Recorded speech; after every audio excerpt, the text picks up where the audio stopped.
He was born into destiny. The golden blood of emperors flowed through his veins. For a brief, shining moment, Rome adored him. The mighty Senate praised him. Crowds, hungry for a savior, worshipped his name in the streets, and then, with a terrifying, unpredictable suddenness, he shattered the world and himself. In a mere 4 years, Emperor Caligula transformed the Roman world from a great imperial celebration to an endless, screaming, personalized horror show. This is not the story of a ruler. This isn't even the story of a tyrant. This is the chilling, captivating story of a man who didn't just believe. He was a god. He desperately tried to make the entire world kneel, bleed, and believe it too. The Golden Beginning. The year was 37 AD. The massive roar of relief that erupted when the hated Emperor Tiberius finally died was a noise Rome had never made.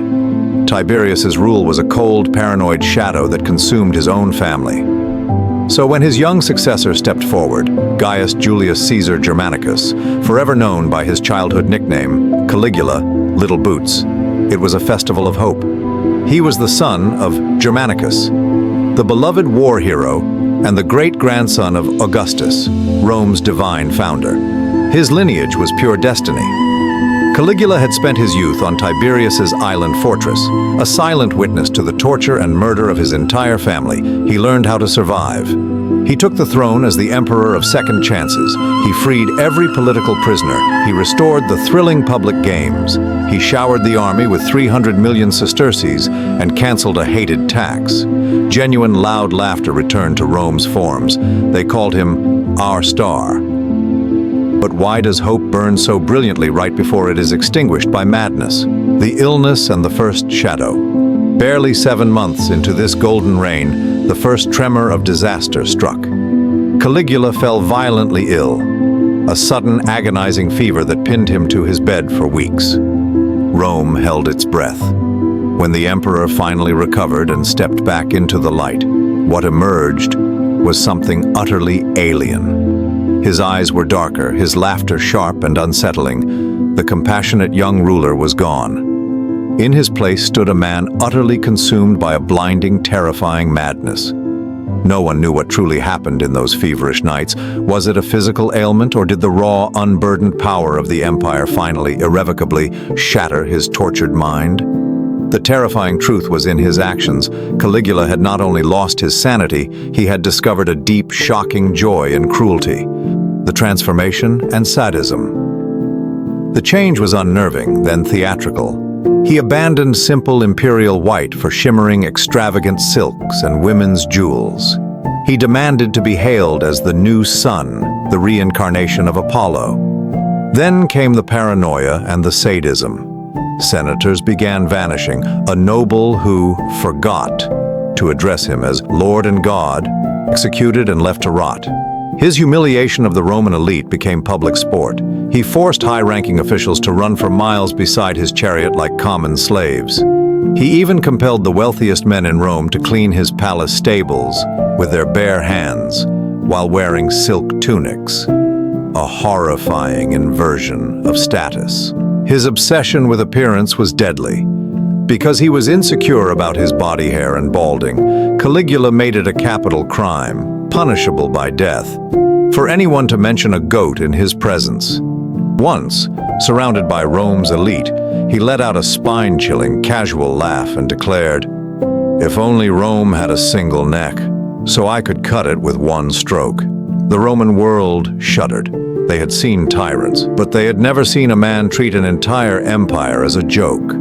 The god complex and blasphemy Caligula wasn't satisfied with being emperor. He proclaimed he was a god, literally fully divine. He built temples to himself, forcing priests to offer sacrifices to him. His ultimate act of blasphemy was demanding a colossal statue of himself be placed inside the Jewish temple in Jerusalem, nearly triggering a revolt across the entire East. On the Capitol Hill, he stood before Jupiter's statue, laughing, then ordered his own divine statue placed next to it. He would appear in public wearing a colossal wig and a trident, demanding worship as Neptune, only to switch to the thunderbolt and beard moments later, proclaiming himself Jupiter, king of the heavens. The peak insanity came with the Bay of Baiae Bridge. A prophecy said he had no more chance of becoming emperor than of riding a horse across the bay. To prove the prophecy and the gods wrong, he commanded a massive, miles-long bridge of chained ships. For 2 days, he rode across the makeshift sea bridge in golden armor, triumphantly mocking the very concept of fate. The terror at home and incitatus. Caligula's palace was a labyrinth of nightmares. His closest confidant was his golden horse, Incitatus Swift. It lived in a marble stable, wore a jeweled harness, and ate oats mixed with gold flakes. To insult the Senate, Caligula planned to elevate the horse to consul. At dinner, he asked senators the terrifying question, "Do you love me?" Before they could answer, he'd execute them for the slightest hesitation. Caligula took excess to the divine level. He often appeared at feasts demanding dissolved pearls worth a king's fortune to be mixed with his wine and forced his dinner guests to eat meals containing gold flakes, a display of contempt for mortal wealth. But his greatest sadism was aimed at families. He routinely forced parents to attend the executions of their sons and then immediately summoned them back to his dinner table, where he would execute them if they failed to smile or if they showed too much or too little grief. He notoriously invented new, excruciating torture methods, ordering victims killed by small, slow blows to prolong their agony. His guiding principle: let them hate me so long as they fear me. The palace floors, rumor claimed, were often slick with fresh blood. Caligula believed every death was proof of his divinity. The economic collapse. Madness has a crushing price. Caligula's feasts, games, and monuments drained the colossal imperial treasury to zero. He turned on his own people. He began seizing property from the wealthy, auctioning off the lives of gladiators, and demanding anyone who inherited wealth share half of it directly with the emperor. He raised taxes to unbearable levels. In a final, callous act of mockery, he held a magnificent banquet surrounded by starving citizens, dining on delicacies simply to watch them drool from hunger. He smiled and declared, "Let them learn that hunger is the will of their god." Rome's love curdled into silent, burning hatred. The paranoia and the silence. Caligula's paranoia consumed him completely. He saw betrayal everywhere, executing his cousin, his brother-in-law, and anyone who dared to look at him too long. He tested loyalty by summoning people in the dead of night. Hesitation meant death. He threw lavish feasts, then ordered random executions right there at the table. He lived in a world of self-made terror. The palace was silent.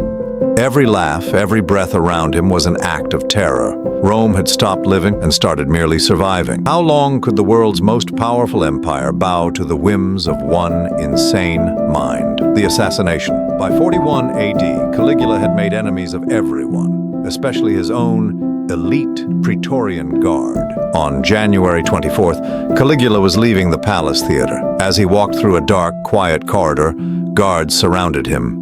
He smirked, perhaps thinking they bowed. Chaerea struck the first blow. Swords flashed like silver lightning. Screams echoed in the stone hallway. The emperor, who thought he was a god, died like a whimpering mortal man, stabbed over 30 times. His wife, Caesonia, and his infant daughter were butchered soon after to ensure no heir to his madness could remain.